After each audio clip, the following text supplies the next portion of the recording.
I was faced with a choice which I never should have had. She was crying like I had never heard a woman cry before in my life. And I just cried for weeks and weeks. Everything reminded me of a baby.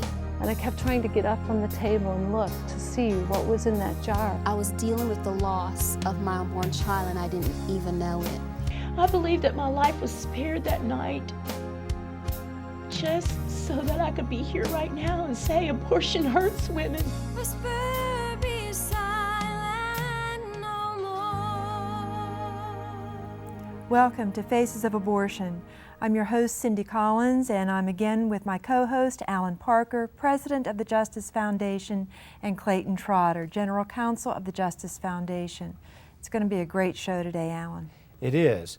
People are going to learn from Julie and Kathy why abortion causes anger, depression, denial, and suppression of emotion in many, many women. That's right, Alan, and even causes the inability to bond with your children.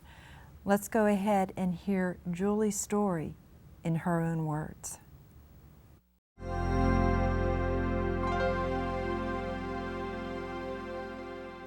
Hi, my name is Julie, and when I was 21 years old during the last semester in college, I got pregnant, and I had just found out that I had been accepted to an internship program that would be taking place the last few months of college, and I'd also been accepted to a year-long program in Germany for 1 year that was pretty much fully paid. They were two great opportunities that I just knew were going to further my career, and when I was faced with the decision of whether to keep my baby or abort, I immediately chose to abort, thinking, I think in some strange way, I thought, I want children someday, but not now. And in a strange way, I guess, being in crisis mode, I actually thought, I'm just going to put this life on hold, and just decided that it was going to have to happen later. And so I went in with a friend who had also had an abortion previously and encouraged me to do the same, and had an abortion.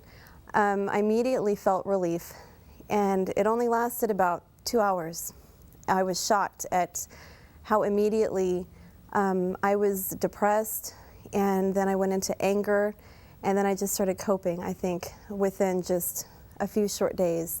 My older sister, was actually pregnant at the same time, and her daughter was born 4 months later. And so it was pretty painful to watch my niece growing up, always thinking I would have a baby that's just a few months younger than her.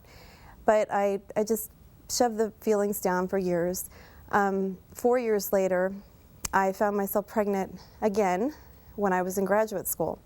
And I immediately knew that there was no way I could have another abortion. And I was very scared, since I knew that meant I would have to have the baby, and I would have to tell my parents this time. At that time, nobody knew about my abortion the first time. In fact, I had to tell the father of my son, the reason I can't have an abortion is because I already have had one. But he had started to kind of push a little bit in that direction. And when I said, no, absolutely not, he stopped. And I realized then that I probably had some issues that I needed to deal with.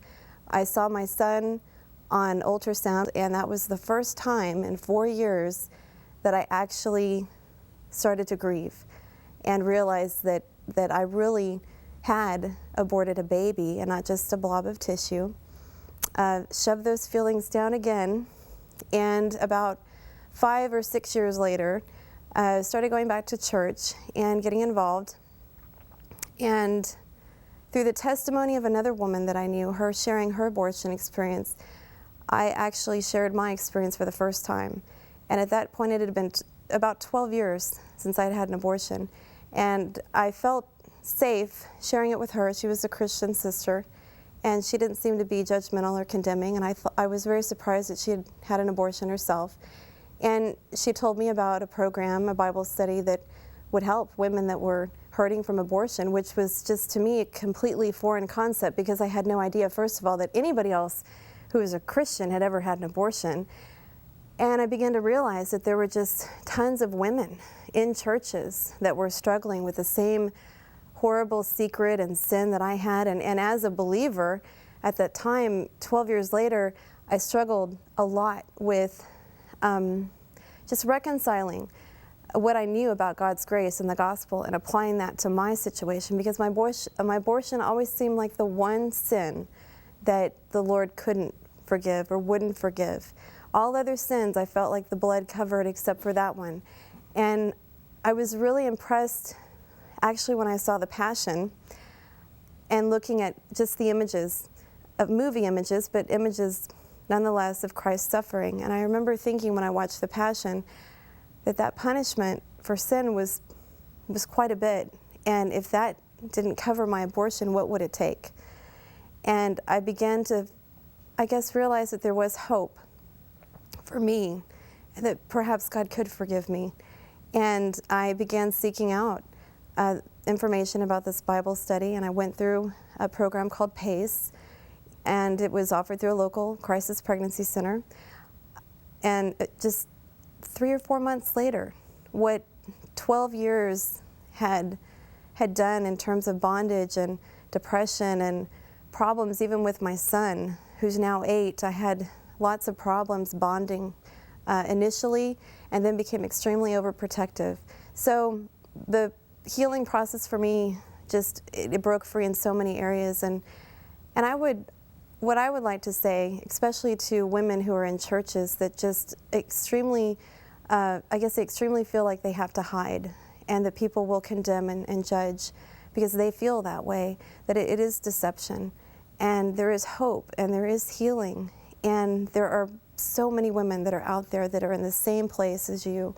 And that I would just encourage you to just humble yourself and seek grace at the throne of grace boldly, because that's what Christ did for us, and we absolutely can get that forgiveness and that healing that He's offered.